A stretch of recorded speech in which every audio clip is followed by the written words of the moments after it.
Good morning, Mr. Romany Roy. I want to take you back in time a little bit now. And if you've been following my YouTube channel, clarenceware 2023, you will see I'm a lot further on in this. But I did say for all the hardship that I had coming on, I had some really great times as a kid. And I was 17 at the time. And one of the persons involved with this is still alive today.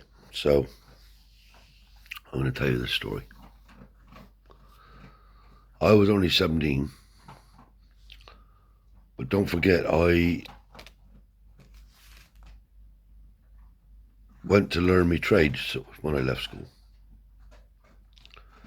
And I got to know one or two people in the welding game.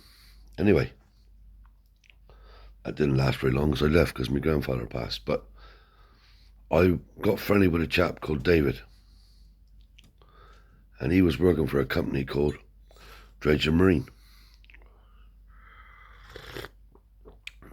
Now they had a big workshop as you drive through Penryn, right on the river and seafront edge. He rings me up. Because I stayed in touch with him when I left. He said, Clarence, they're shutting down down here. He said, and there's tons of fucking scrap here everywhere. If I was you, he said, I'd get your ass down here. He said, because I know the manager well. And before it all gets sorted, you might be able to buy some gear. So I goes down there. Sure enough, it was everywhere. So got talking to this fella. And he said, do you do factory clearance totally? I said, yeah, of course we do. He said, hang on. Went back. Out come one of the managing directors. He said, how much would you give us for everything that's in here, apart from what's in the stores? I said, well, I'll tell you the truth. I'll go and get my dad. I said, I didn't realise the job was so big. I said, and we'll come down and give you a price. Fair enough, he said. Anyway, went home and told my dad. This is another thing when I think about it. Tommy got knocked over this one because I got this job. Anyway, goes down, take my dad's down. Meets a man. Yeah. Sorts a deal out. Buys a lot. Now, the stores was locked up like Fort Knox. Couldn't get in it. Steel doors, this, that, and the other.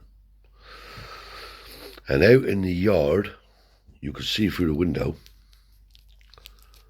there was a load of brand new boat engines in wood crates. You could only see the top. So anyway, we goes down there, starts the job. Now, I wanted to borrow Donald Tanguy's tractor and put a big rubber scrape on the back to scrape the floor up, because part of the job was the factory was cleaned out anyway. And I tell you what else we had there. We had lots of big wood blocks, about 2'6" square and about 3 foot long. Chocks they were for when they was doing the boat work. So I was going down there to and fro with a lorry that my father and Tommy bought, a Ford D series, a white one. Anyway, we was down there. And Tommy was getting knocked about how long this job was taking, see.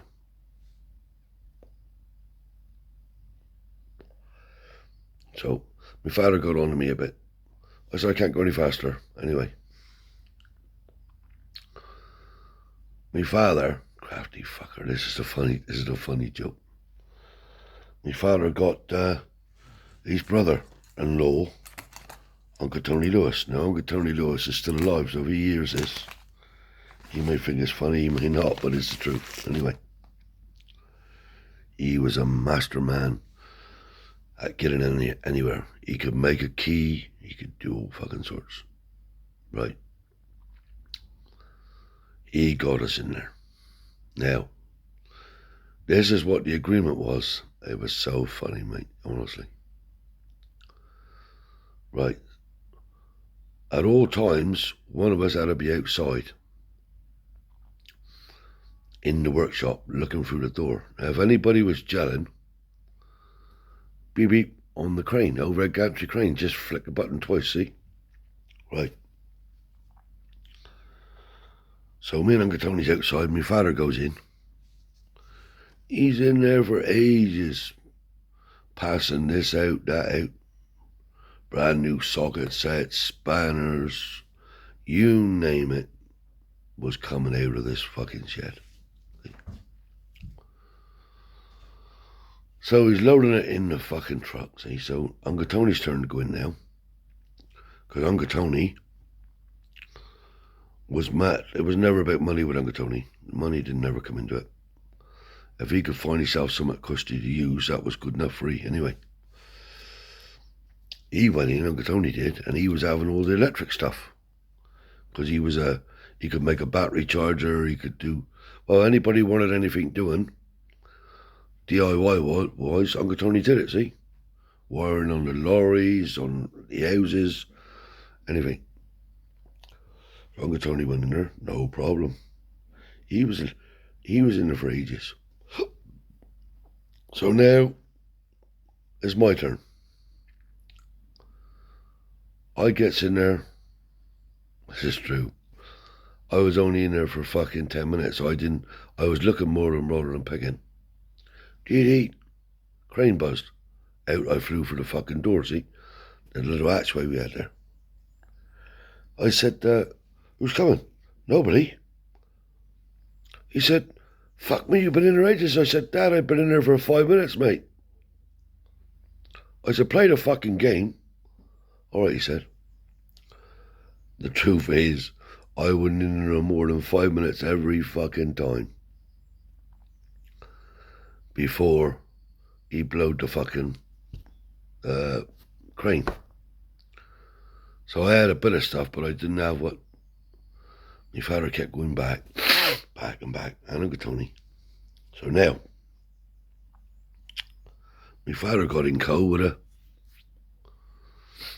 fucking chavvy who owned a boatyard.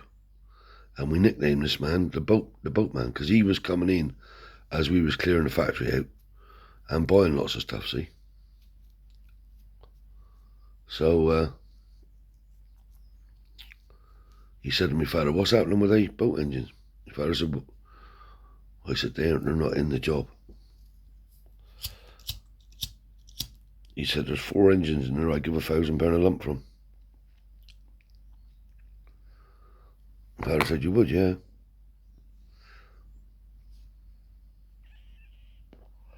He said, and I'll export them as brand new engines.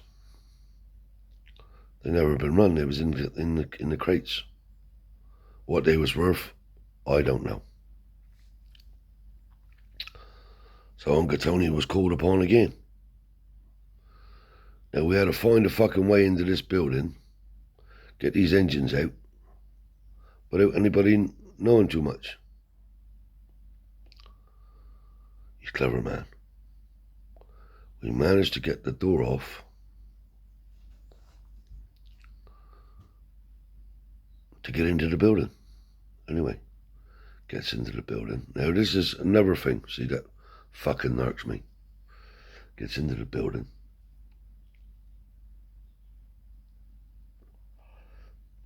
Has these 4 engines. The most pays up. Uncle Tony never had no money at this point. My father gives Tommy £2,000. And £2,000 for himself. Not a fucking shilling for me or Uncle Tony, but that's beside the point. Had engines. Right. Now, Dave the boatman supposed to be exporting these engines. What did he do? He sold them to a company in Scotland, which he thought was as good as being exported.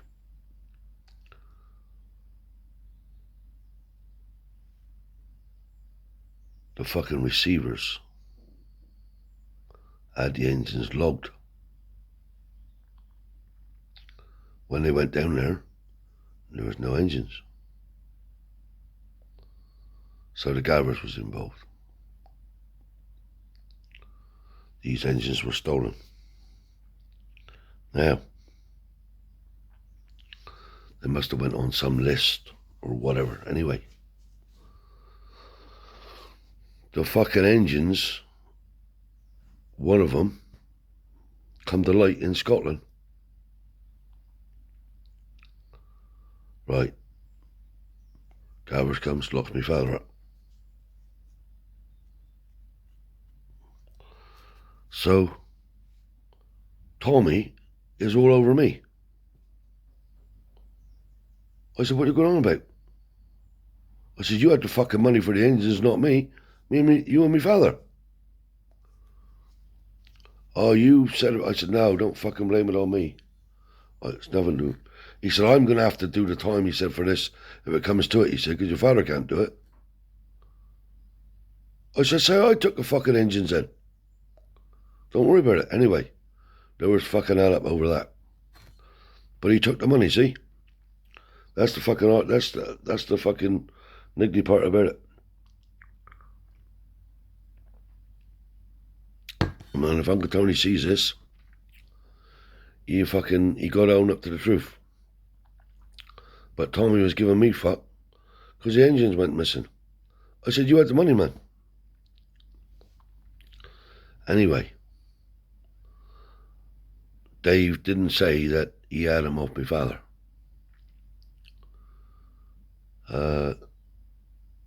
He said the engines was out in the yard and he picked them up.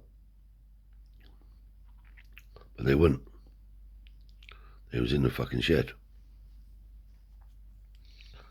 And old Dave took the rap.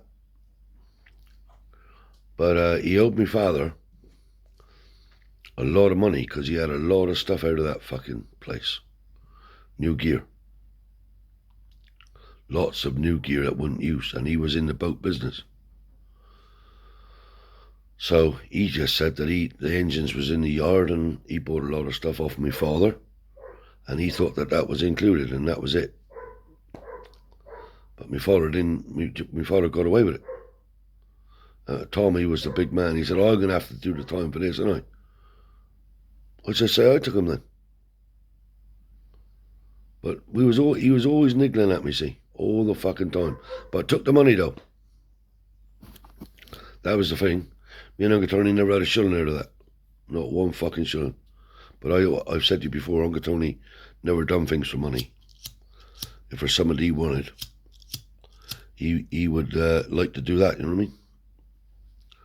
But Uncle Tony and my father was like fucking brothers, man. They do.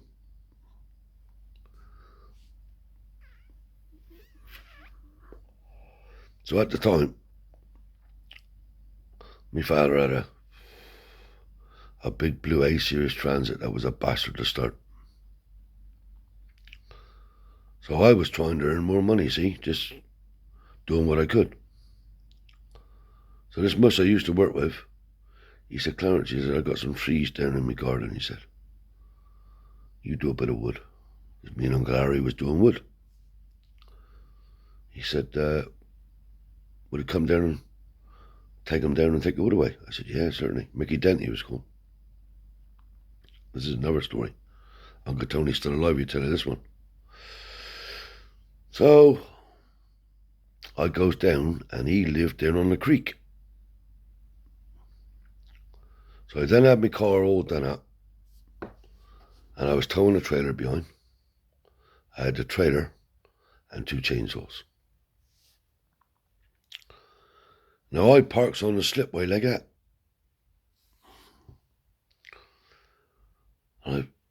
Mickey, you could only get to Mickey's place when the tide was out with a vehicle. Other times you had a walkway.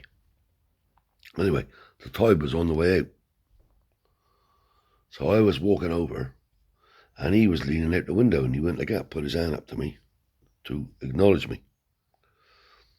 All of a sudden, he's going fucking crazy with his hands, see? And shouting and pointing. I know some people might not believe me. But hand on my heart, if I die on this chair, my car had been rolled away. Down into the water. And I then had the car all done up. And there she was, floating in the river, with the trailer on the back.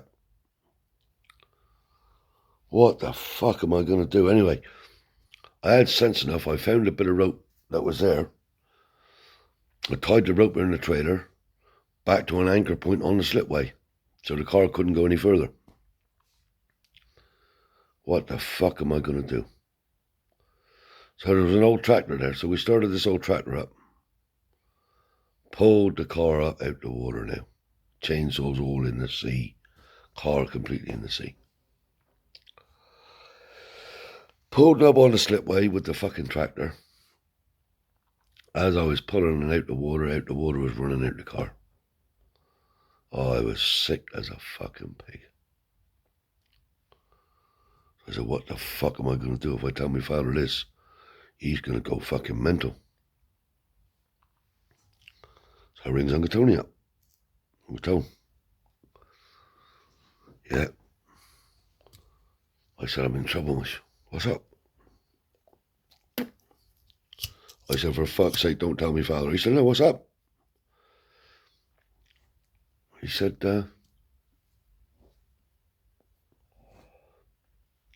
me fucking car's gone in the sea. He started laughing. I said, I'm fucking joking, Uncle Tom.